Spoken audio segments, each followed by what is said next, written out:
Bismillahirrahmanirrahim. Assalamualaikum warahmatullahi wabarakatuh.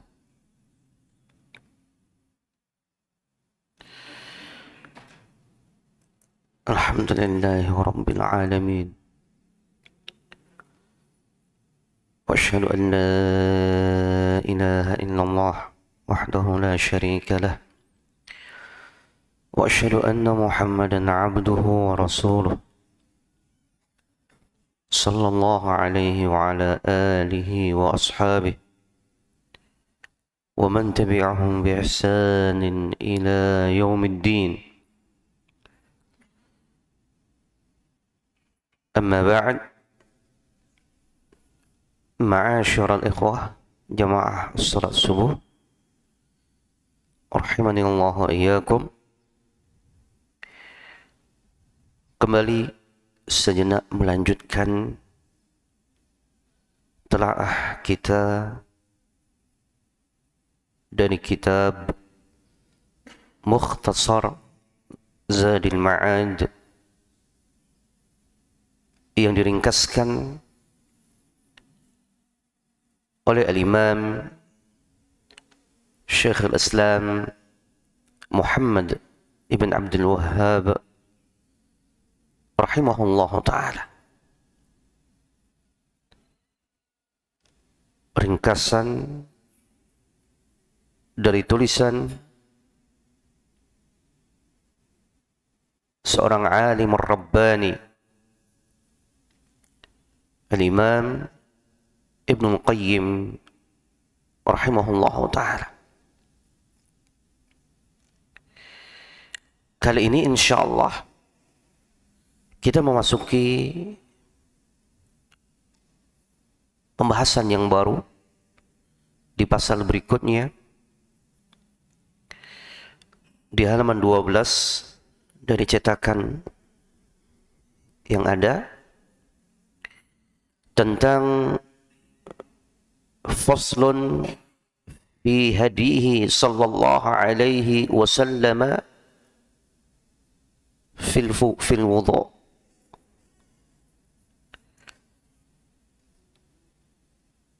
Perihal petunjuk Nabi sallallahu alaihi wa ala alihi wasallam fil wudu', dalam perkara wudu'. Dan permasalahan ini menjadi permasalahan fiqih yang pertama yang diulas oleh Al-Imam Ibn Qayyim dan dirangkumkan, diringkaskan oleh Syekhul Islam Muhammad Ibn Abdul Wahhab rahimahullah ta'ala setelah beliau mengingatkan kepada kita di pembahasan berikutnya tentang kesempurnaan, keindahan dan kesucian syariat yang diturunkan kepada baginda Nabi Muhammad sallallahu alaihi wa ala alihi wasallam. Tidak ada bagian yang Allah turunkan dalam syariat ini kecuali kebaikan secara mutlak. Dilihat dari semua sisi, maka kesempurnaan, keberkahan, dan bahkan keindahan. Sebagaimana beliau menguraikan untuk kita, di saat Allah subhanahu wa ta'ala adalah zat yang maha baik, maka tidak akan mungkin Allah subhanahu wa ta'ala memerintahkan, mengajarkan kecuali hal itu pasti baik. Maka dalam menghadapi semua kebaikan yang merupakan anugerah Allah Subhanahu wa taala, wajib atas kita untuk mengetahui, mengenalinya dengan pengenalan yang maksimal. Sebagaimana telah Allah perintahkan untuk kita. Fattaqullaha mastata'tum. Allah perintahkan kepada kita untuk bertakwa kepada Allah dengan kemampuan yang ada pada kita, dengan kita mengerahkan kemampuan yang ada pada kita. Sehingga semakin baik pengenalan kita kepada agama, akan semakin baik pula warna penghambaan kita kepada Allah Subhanahu wa taala. Akan semakin baik pula warna penghambaan kita kepada Allah Subhanahu wa taala. Lain halnya ketika seorang mencukupkan kiranya stuck dalam belajar, maka akan pasti ada ketimpangan dalam warna penghambaan kita kepada Allah Subhanahu wa taala. Kalaulah kiranya kita melihat para salaf dengan wasiat-wasiat mereka untuk belajar agama, sungguh kita lihat pada diri kita teramat sangat kurang dalam mengkaji ilmu agama. Dulu para tulabul ilm yang kiranya mewakafkan kehidupannya untuk belajar, katakan demikian, itu minimalnya dalam 1 tahun 12 bulan sebagai rutinitas mereka, mereka harus menyelesaikan fikih secara utuh dari kitab at-taharah, katakan sampai kitab al-itq atau al-qadha, sesuai dengan urutan yang ada dalam kitab-kitab fikih, baik secara mukhtasarah dengan ringkasan ataupun dengan cara yang lainnya, tapi selalu menyelesaikan pemahaman kita dalam permasalahan fikih, menyelesaikan dari kitab at-taharah sampai katakan kitabul qadha 1 kali dalam setahun. Terlebih lagi ketika seorang ingin semakin meluaskan sehingga memiliki pondasi yang kokoh terhadap fikih, katakan dia memahami usul dari para ulama perihal fikih yang mereka ajarkan. Setiap ulama mereka memiliki usul. Bagaimana Al-Imam Ahmad rahimahullahu ta'ala memiliki usul dalam permasalahan fiqih, katakan dalam permasalahan al-usul, dengan konsep yang mereka wariskan untuk kita. Al-Imam Syafi'i rahimahullahu ta'ala memiliki usul. Al-Imam Malik memiliki usul dalam permasalahan fiqih, sehingga kita bisa melihat ada kalanya perbedaan yang ada pada mereka dengan cara yang bijak. Tidak hanya semakin luas cakrawala kita, tapi kita semakin mengetahui. Maka di sini poin yang pertama kali dalam pembahasan setelah beliau mengajak kita untuk bersemangat mengetahui petunjuk Nabi, beliau langsung masuk ke permasalahan yang kiranya kita tidak bisa melepaskan dalam setiap hari. Dan ini merupakan syarat bagi kita untuk bertaqarrub kepada Allah Subhanahu wa taala dalam ibadah mahdhah dari rukun Islam, yaitu berwudu. Berwudu.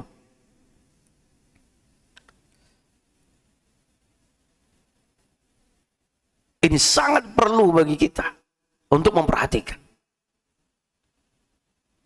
bagaimana berwudu. Coba dalam surat Al-Maidah ayat yang ke-6. Allah Subhanahu wa taala ketika memerintahkan berwudu dengan cara yang baik, Allah mengawalinya dengan menyatakan, ya ayyuhalladzina amanu idza qumtum ila sholati faghsilu wujuhakum, sampai terakhir. Sampai la'allakum tashkurun. Perhatikan. Allah mengawali dengan seruan, wahai orang-orang yang beriman. Karena mereka lah yang mengejar dan berjuang untuk mengejar kebaikan. Bagaimana bisa meraih kiranya keutuhan dan puncaknya kesempurnaan dari sebuah ibadah. Dan itu perjuangan tentunya. Maka dalam hadis yang diriwayatkan oleh Imam Ibnu Majah, disahihkan oleh Syekh Albani rahimahullah taala, Nabi bersabda, la yuhafidhu 'ala al-wudu'i illa al-mu'min, kata Nabi. Tidaklah seorang itu menjaga wudu kecuali orang yang beriman. Menjaga di seluruh maknanya. Bahkan tidak hanya menjaga perihal kaifiyahnya, tapi menjaga sebagai bagian yang dia berupaya tidak melepaskan kondisi fisiknya kecuali dalam keadaan suci. Dia berupaya untuk berwudu, sholat ataupun tidak sholat, menjaga kesuciannya, selalu berwudu. Sebagaimana ia diingatkan, la yuhafidhu 'ala al-wudu' illa al-mu'min. Keutamaannya demikian banyak orang yang menjaga wudu di setiap saat. Ini merupakan bagian upaya kita untuk menjaga diri kita. Dan melihat dari sisi manapun wudu itu indah. Sehingga ada kalanya orang membahas wudu dari sisi syariah, dari sisi tathhirul qulub, dari sisi fisik, yang mana tubuh kita selalu kita basuh, dari sisi alam, karena dalam berwudu, katakan dalam bahasa kita mungkin ekologi, yang seorang tidak melampaui batas dalam menggunakan air. Sampai Nabi sallallahu alaihi wasallam mengingat dalam hadis yang sahih, akan ada di antara kaumku yang mereka itu ya'taduna fil wudu. Mereka melampaui batas dalam berwudu. Melampaui batas. Bagaimana tidak melampaui batas? Cara menggunakan air. Tidak memiliki takaran yang jelas. Tidak ada upaya. Coba sekali waktu untuk menakar.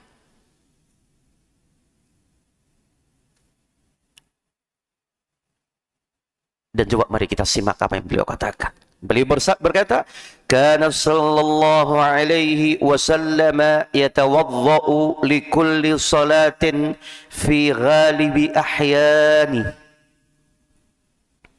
Nabi sallallahu alaihi wasallam itu senantiasa berwudu di setiap salat. Dan itu yang dominan. Berwudu itu ada dua keadaan secara ringkas. Berwudu karena ingin bersuci ketika sudah batal, atau kiranya tajdidul wudu, memperbarui wudu. Dan di sini Nabi sallallahu alaihi wasallam ada kalanya itu berwudu di setiap salat. Dan di sana para ulama juga menyebutkan hikmahnya. Ketika orang berwudu di setiap salat akan lebih menyegarkan secara fisik. Dan tentunya kalau kita membaca hadis tentang keutamaan wudu, motivasi yang sempurna. Motivasi yang sempurna. Bagaimana keluarnya dosa.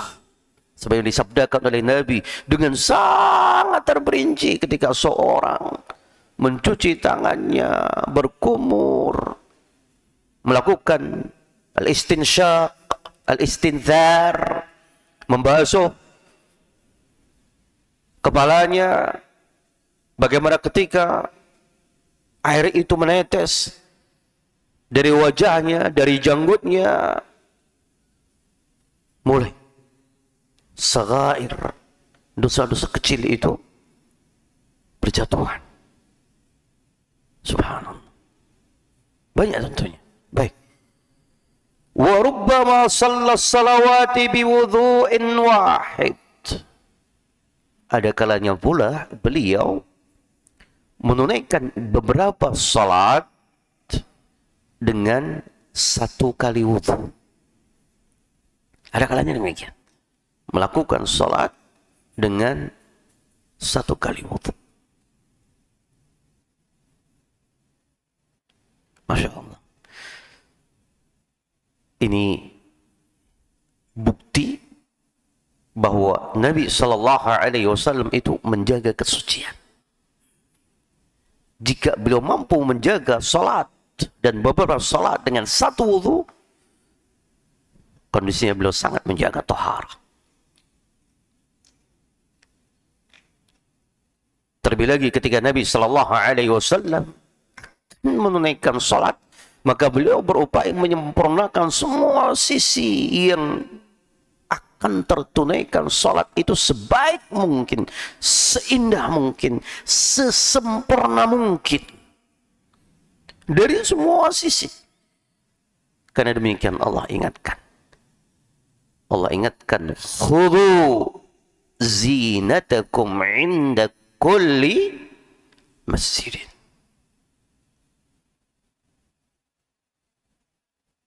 Makanya jangan membedakan tempat. Kalau sholat di masjid, memakai pakaian yang sempurna. Pakai, katakan, jubah. Pakai parfum. Pakai kopiah, kata demikian. Demikian mulai di rumah. Antum gunakan kesempurnaan. Pakai tempat. Bersihnya tempat. Pakai parfum. Dan demikian pula menyempurnakan wudhu. Antum jaga. Kemudian kata beliau, wa kana yatawaddau bil muddi taratan wa bi thuluthaihi taratan wa bi azzat minhu taratan. Dan Nabi sallallahu alaihi wasallam ada kalanya berwudu bil mudd, dengan satu mud. Berapa satu mud? Satu genggam. Takarannya ada yang menakar kurang lebih 600 hingga 700 mili. Kurang lebih demikian. 600 sampai 700 mili. Satu botol aqua yang tanggung itu paling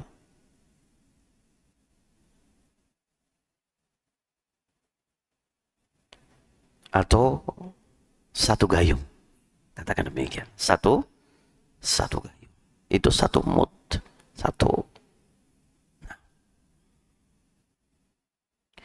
Kalau kita mengkorelasikan antara apa yang disebutkan ini dengan apa yang diperingatkan oleh Nabi akan adanya umat Rasulullah Sallallahu Alaihi Wasallam yang melampaui batas dalam penggunaan air, tabdzir dalam menggunakan air, maka subhanallah, coba perhatikan pengajaran Nabi satu mud, tapi yang ada umatnya itu melebihkan daripada kadarnya, dan sifat melebihkan ini melampaui batas. Dia beribadah, berwudu adalah beribadah, ingin bersuci, tapi kaifiyahnya tidak ada kepedulian. Kaifiyah dari satu sisi, yaitu penggunaan air, dia mukhalafah. Bagaimana akan baik wudunya? Sah, iya. Tapi fadail, keutamaan yang kita dambakan, belumlah tentu kita dapatkan jika kita ada mukhalafah. Karena Nabi mengingatkan, man tawadda'a nahwa wudu'i hadza. Coba perhatikan hadis. Kita Nabi akan menyebutkan fadilah perihal wudu. Nabi mengawalinya dengan apa? Man tawadda'a, sesiapapun yang berwudu, nahwa wudu'i, seperti cara berwuduku. Nahwa wudu'i bukan hanya oh ini berkumur, oh ini sekali, 2 kali, 3 kali, oh ini dibasuh, oh ini diusap. Tapi juga permasalahan penggunaan air. Bahkan Nabi memperingatkan umatnya untuk jangan sampai melampaui batas. Walaupun kata Nabi, kita berada di pusat air, di tempat air, di depan sungai yang melimpah airnya. Bukan oh ini melimpah. Apa artinya kalau cuma satu mud? Ingat, kaifiyah itu tidak bisa dilepaskan dengan keadaan. Kaifiyah, kaifiyah dalam berwudu itu tidak bisa dirubah. Baku. Walaupun air melimpah, walaupun antum berada di sumber air, oh berarti boleh kita mubadzir wudu, berkumurnya dengan satu mud, umpamanya. Kan kadang-kadang kita berwudu, kalau Nabi berwudu dengan satu mud, iya kan? Kalau kita berkumur dengan satu mud, subhanallah. Kita ini banyak pelanggaran dalam wudu kita. Dan kata para ulama, pengaruhnya juga dalam salat. Pengaruhnya juga dalam salat. Bagaimana akan dikatakan baik? Atau asbab. Bahkan sebagian para ulama, Syekh Abdul Salam Asy-Syu'air, hafizahullah ta'ala, itu sampai mengkaitkan perkara khusyuk dalam salat dengan tata cara berwudu secara baik dan benar. Sampai mengkaitkan. Makanya dengan menggunakan air yang dibatasi dengan apa yang disebutkan dalam hadis, kata para hikmahnya itu banyak. Bahkan bisa menjadi terapi, kata para ulama, bisa menjadi obat. Terapi siapa? Terapi yang mereka tukang was-was dalam berwudu. Kata para ulama, paksakan, cukup air ini. Jadi bukan selesai berwudu sebagaimana mandi besar, basah semuanya. Nah, terapi was-was, paksa gunakan cara seperti itu. Sampai demikian kata para ulama. Apalagi hikmah yang lainnya ketika orang airnya itu terbatas, dia akan maksimal di dalam penggunaan air, meratakan, memijat, jangan sampai tersisa air yang dikit, harus rata. Dia gunakan. Disebutkan ketika airnya itu minim, kata para ulama, kita akan memperhatikan. Bukan hanya ratanya air, bahkan betul-betul sunnah-sunnah Nabi akan kita lakukan. Al-barajim, lipatan-lipatan, semuanya. Gunakan lagi. Apalagi ketika kita mempraktekkan wudu, meratan. Satu kali. Lebih lagi. Tapi kalau airnya besar, coba praktek yang sering kita lihat. Kalau airnya besar, kaki itu seperti main bola. Gerak kakinya saja. Nah, dia keluar. Mungkin sudah 1 ember. Hitungannya itu kayak tendangan. 1, 2, 3. Kadang-kadang ditambah lagi kurang mantap. Sebagian yang berwudu, Masya Allah, wudunya. Nah, dari depan ke belakang, lanjut lagi. Atau mungkin ada yang cuma 1 kali atau 3 kali menyentuh sebagiannya, tapi selesai itu nampak kurang mantapnya apa, dia guyurkan di bawah keran, kemudian baru lanjut basuh lagi. Bingung kadang-kadang kita mencampur adukkan ibadah dengan kezaliman. Allah musta'an. Wa taratan bithulutsaihi, sepertiga dari 1 mud.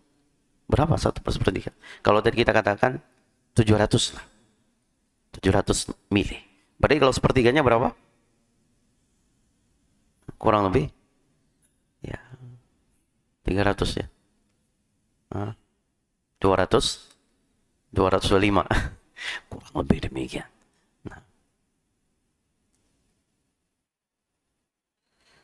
Wa bi azzada minhu taratan, atau ada yang lebih sedikit daripada 1 mod.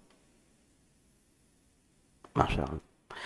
Wa kana min aisarin nasi sabban lima'il wudu'i wa yuhadziru ummatahu minal israfi fihi. Wa kana, dan adalah Nabi sallallahu alaihi wasallam adalah sosok yang paling memudahkan dalam menuangkan air tatkala wudu, tidak melampaui batas. Sederhana, tapi apa yang diperintahkan dalam Al-Quran sempurna dan beliau contohkan. Faghsilu wujuhakum, dicuci mukanya, bukan membasuh muka. Ini kan kita punya lipatan-lipatan. Ini juga barajim. Nah, kemudian batasan muka. Kemudian kita yuhallil lihyah, bawahnya. Walaupun sedikit, jika kita perhatikan cara penggunaannya, itu merata. Sampai dikatakan Al-Imam Ahmad itu ada kalanya wudu, seakan-akan buminya itu tidak basah. Saking ngiritnya air. Ketika beliau berwudu, itu seperti, berarti bukan tidak ada air. Itu nggak ada sisanya. Wudu atau tidak? Kalau kita mandi besar atau mandi kecil mungkin. Selesai wudu. 1 ember ada kalanya nggak cukup.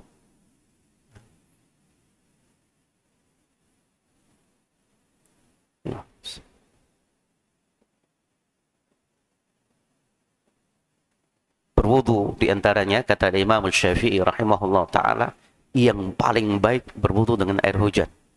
Diantaranya. Alasan beliau merupakan nikmat yang baru saja Allah turunkan.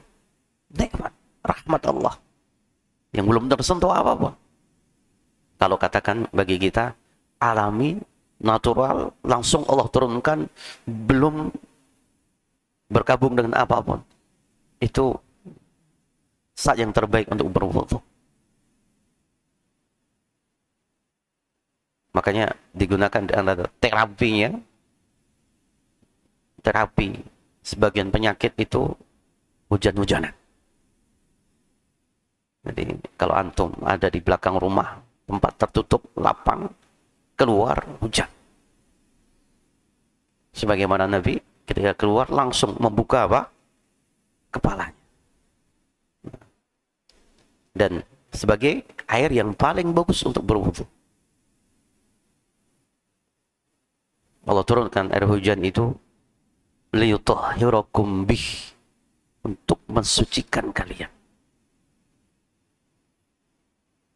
Wa yudhiba ankum rijya syaitan.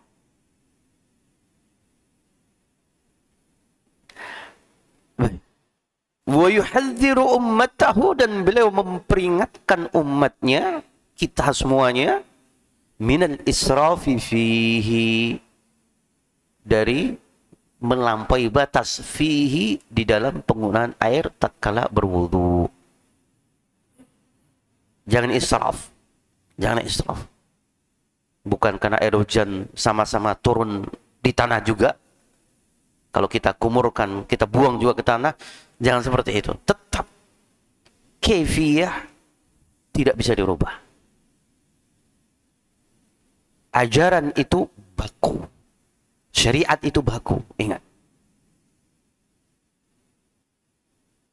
Ketentuan jangan masuk logika kita. Berdalih al-hukmu yaduru ma'al illah, hukum itu berjalan sesuai dengan illah, dengan alasan. Kemudian dia mengambil istidlal bahwa ketika air melimpah tidak mengapa, karena intinya ketika air itu minim apa di padang pasir, baru kita melakukan apa yang dicontohkan oleh Nabi. La, illahnya itu bukan seperti itu.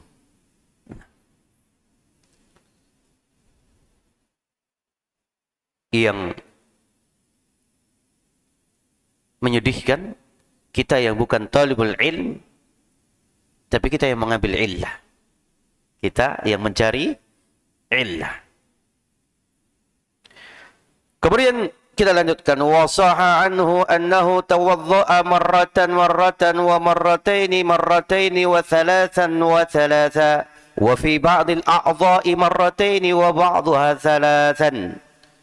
Wa sahih, dan telah absah, telah sah dari baginda Nabi sallallahu alaihi wasallam bahwa beliau itu berwudu marratan,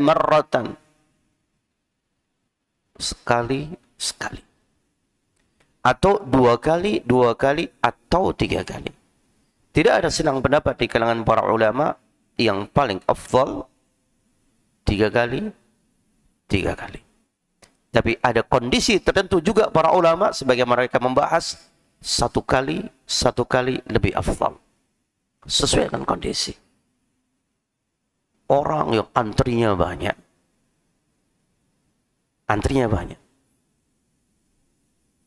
kalau kita menyempurnakan, akan menunda keterlambatan mereka atau jamaah mereka. Ya sekali-sekali. Kalau tahu orang antri, jangan tiga kali. Bisa jadi sekali itu lebih afdal kata para ulama. Atau minimnya air.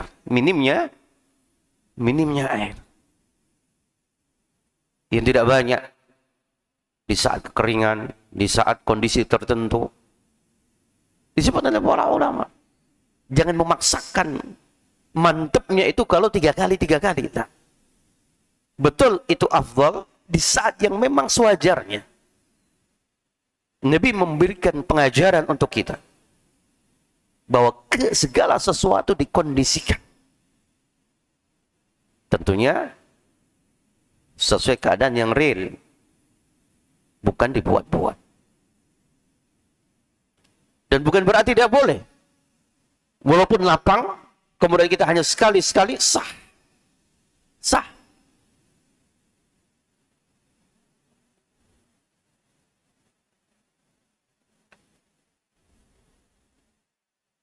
Ada kalanya wa fi ba'dil a'dha'i marrataini wa ba'dha thalathan. Ada kalanya sebagian anggota tubuh dibasuh 2 kali, sebagian yang lainnya 3 kali. Boleh juga. Airnya minim ini. Ini yang 3 kali hanya membasuh mukanya 3 kali.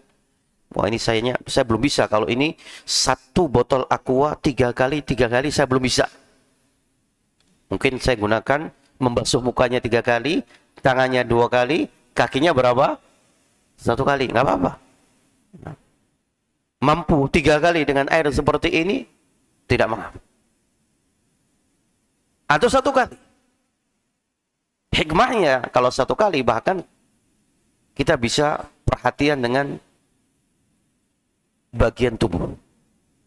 Karena Nabi mengingatkan jangan sampai wailul lil aqabi minan nar, jangan sampai terjadi pada kita, naudzubillah, ada bagian yang tidak terbasuh. Di bagian kaki, apalagi yang suka membasuh kaki itu bukan mencuci ya, bukan faghsilu, tapi hanya melempar, kadang-kadang cuma gini kaki ya. Apalagi kalau kita lihat anak-anak kita, kadang-kadang sedih kita lihat. Kalau kata orang, cara wudhu kita ini, anak-anak kita kayak apa dibilang kecebong, bukan kecebong, apa yang hewan yang kayak helikopter itu, apa namanya, kecil itu, apa, capung ya, kayak cabung cebok katanya. Udah selesai ya, kayak helikopter kan gitu, nggak boleh mengejar. Itu anak-anak kita. Mungkin alasan ingin irit air ya orang. Kalau bapaknya melebihi ya, Masya Allah, capung tenggelam. Allah musta'an. Kemudian kita lanjutkan. Wa kana yatamadmadu wa yastanshiqu bi ghirfatin wa taratan bi ghirfataini wa taratan bi thalathin. وكان يصل بين المضمضة والاستنشاق وكان يستنشق باليمين وينتثر باليسرى. Masya Allah, lengkap. Walaupun di sini ringkasan, tapi Masya Allah, Nabi itu yatamadmad wa yastanshiq bighirfah.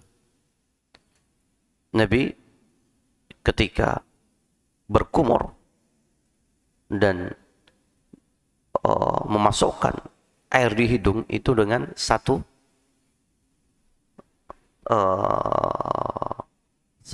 seperti ini, satu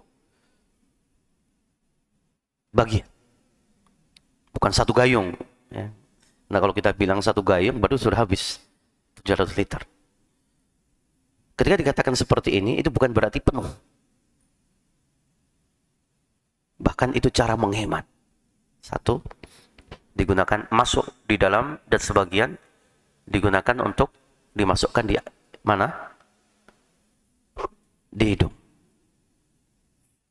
Langsung. Dan bukan membasahi mulut, ada kan cuma bukan, tapi berkumur. Yatamadmad. Yatamadmad. Dan yastanshik betul-betul. Sekali.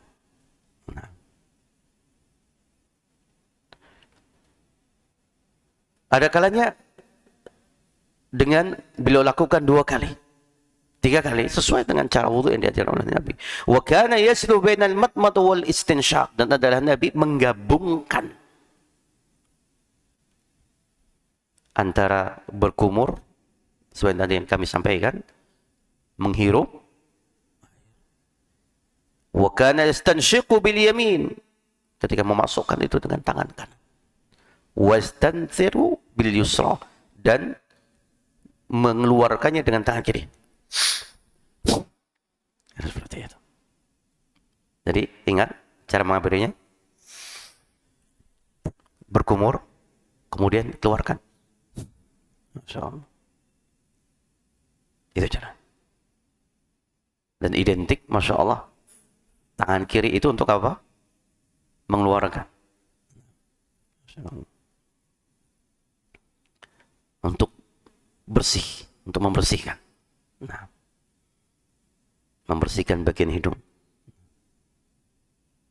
Makanya kalau membersihkan, kata-kata membersihkan itu kalau kita lihat dalam hadis banyak dicontohkan dengan tangan kiri. Nah, bersihkan hidung, bersiwak. Nah, siwak bukan tangan kanan, tangan kiri. Nah, bersihkan, keluarin siwak, langsung bersihin.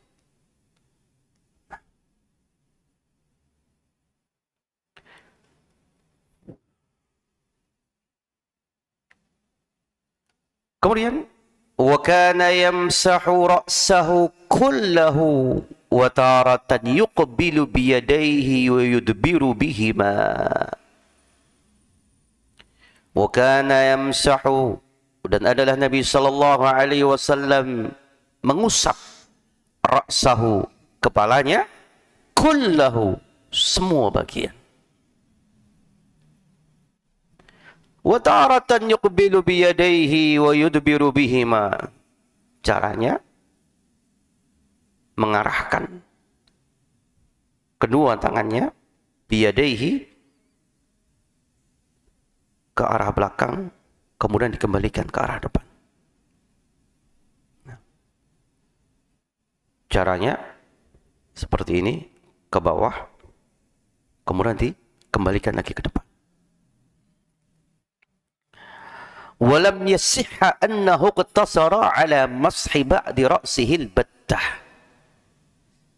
Secara spesifik tidak ada hadis yang menjelaskan perihal cukupnya membasuh hanya sebagian kepalanya saja.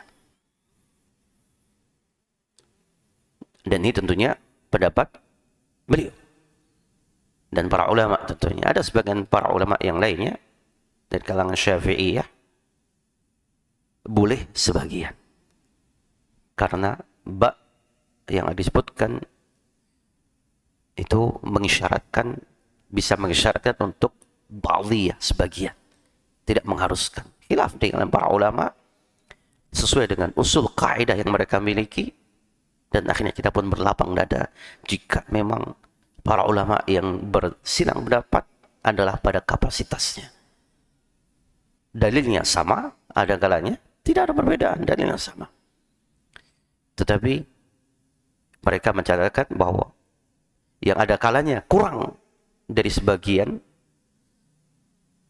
mereka hanya mengetahui ini sah, tapi tidak memahami mana yang afdal. Imam Syafi'i menyatakan sah, tapi para ulama menyatakan yang afdal tetap kullah. Tapi sah juga sebagian para ulama tentunya ketika hanya sebagian. Maka kan kalau kita lihat sebagian berwudu gimana basuhnya? Bagian depan. Karena ini ba'd, kata ini sebagian. Dan saya pribadi tentunya lebih memilih apa yang beliau sampaikan oleh Imam Ibnu Qayyim. Karena hadisnya memang demikian. Yuqbilu biyadaihi wa yudbiru bihima. Mengelilingkan, menggerakkan. Hadisnya sharih, hadisnya sharih.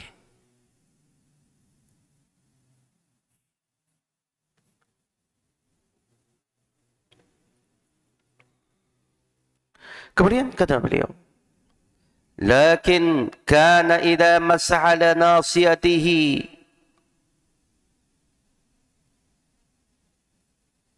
kammala ala al-imamah.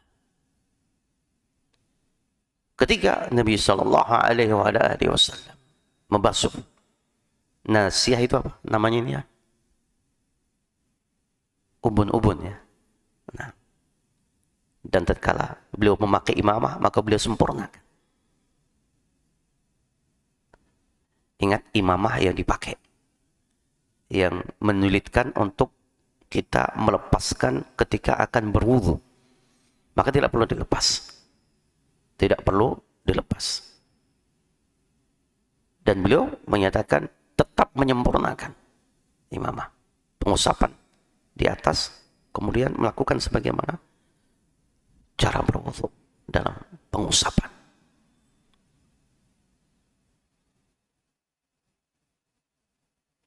Kemudian berikutnya, walam yatawadda illa tamatmada wastanshaqa.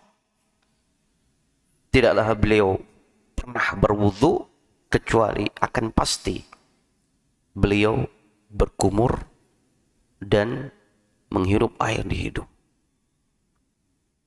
Khilaf memang di kalangan para ulama, ada yang menyatakan wajib, ada yang menyatakan sunnah. Ada yang menyatakan wajib, ada yang menyatakan sunnah.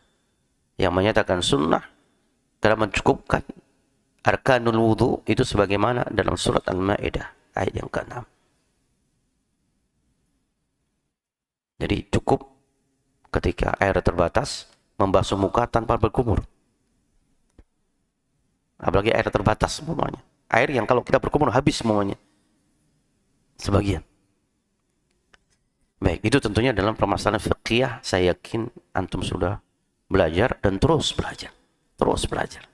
Fiqh itu kajian yang Masya Allah menjadikan kita semakin bersemangat dan semakin bercakrawala dalam melihat perbedaan. Dan semakin hikmah tentunya.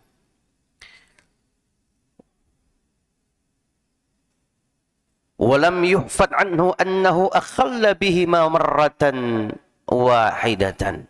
Tidak tersebutkan, terjaga sebuah riwayat. Artinya tidak ada satupun riwayat yang menunjukkan bahwa beliau pernah meninggalkan walaupun sekali, yaitu berkumur dan istinsyaq. Artinya beliau, Al-Imam Ibnul Qayyim, berpendapat bahwa tamatmud dan istinsyaq hukumnya wajib. Hukumnya wajib. Dan para ulama menyingkap hikmah, khususnya perihal menghirup air. Itu subhanallah, banyak hikmahnya.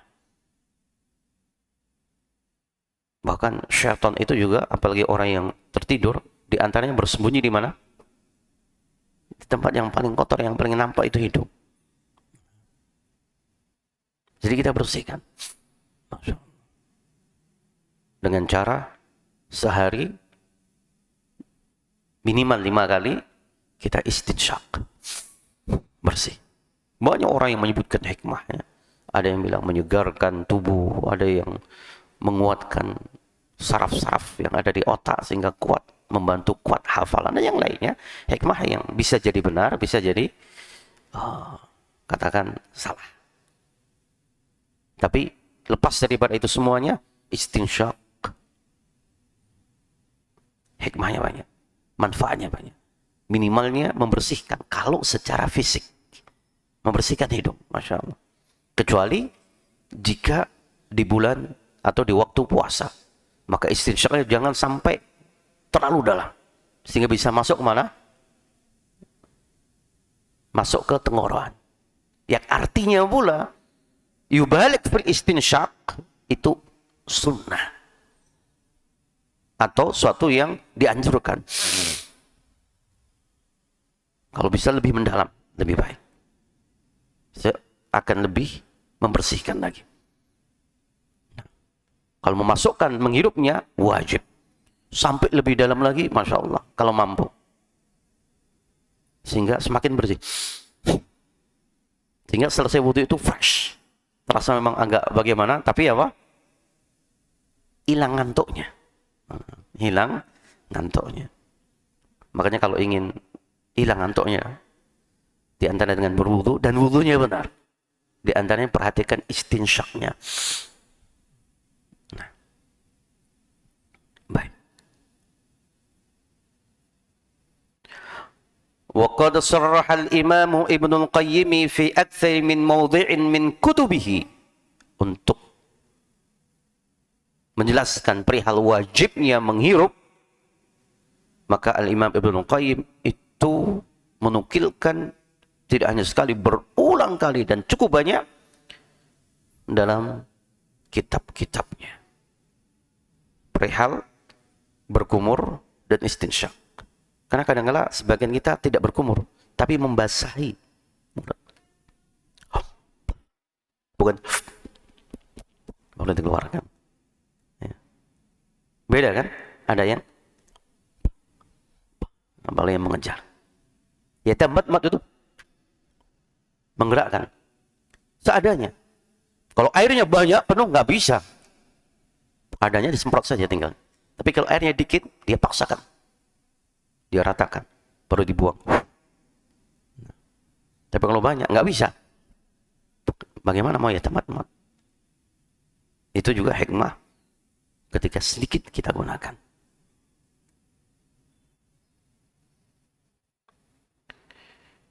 Biwujubil matmadhi wal istinsyaq. Beliau nukilkan perihal wajibnya berkumur dan memasukkan air di hidung. Wa kadzalikal wudu'i murattaban mutawaliyan wa lam yuqil bihi marratan wahidatan. Apalagi perihal bagaimana berwudu dengan cara tertib dan berurutan. Dengan cara tertib dan berurutan. Maka tidak pernah beliau mengurangi atau menyalahi ketentuan walaupun hanya sekali. Menyatakan boleh umpamanya la. Kemudian wa kana yaghsilu rijlaihi idza lam yakuna fi jawrabaini aw khuffaini wa yamsahu udhunayhi ma'a ra'sihi dhahirahuma wa batinahuma. Wa kana yaghsilu rijlaihi, dan Nabi sallallahu alaihi wasallam mencuci, perhatikan, bukan membasuh, tapi apa? Mencuci rijlaihi, kedua kakinya. Idza lam yakuna fi jawrabaini, apabila kedua kakinya itu tidak berposisikan di dalam kaos kaki, maksudnya tidak memakai kaos kaki. Kalau dia memakai kaos kaki dalam keadaan sudah berwudu, kemudian batal, ingin berwudu lagi, yang sunnah jangan dilepas kaos kakinya. Cukup dia apa? Diusap. Cukup diusap. Tidak perlu dicuci. Tapi kebiasaan kita orang Indonesia itu punya fikih yang bukan fikih. Fikih sendiri artinya enggak mantap, kurang mantap, kurang yakin, kurang Masya Allah. Jadi kalau enggak mencuci itu enggak mantap. Punya alasan, apa sih beratnya? Ada kena demikian. Sebagaimana orang disunahkan qasar ketika safar, tenaga ada, fisik kuat. Kok 4 dijadikan 2? Saya masih sanggup untuk 4. Enggak mantap. Nah, enggak mantap. Pelajaran jamak dan qasar itu mungkin dari kita kecil SD.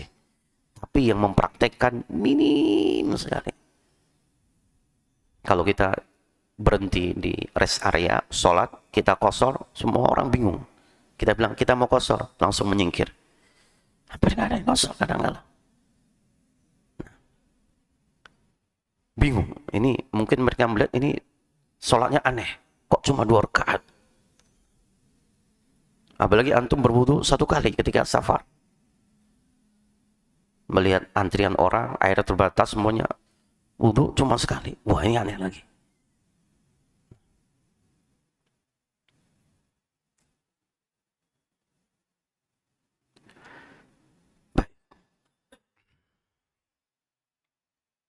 Au khuffaini, atau khuf.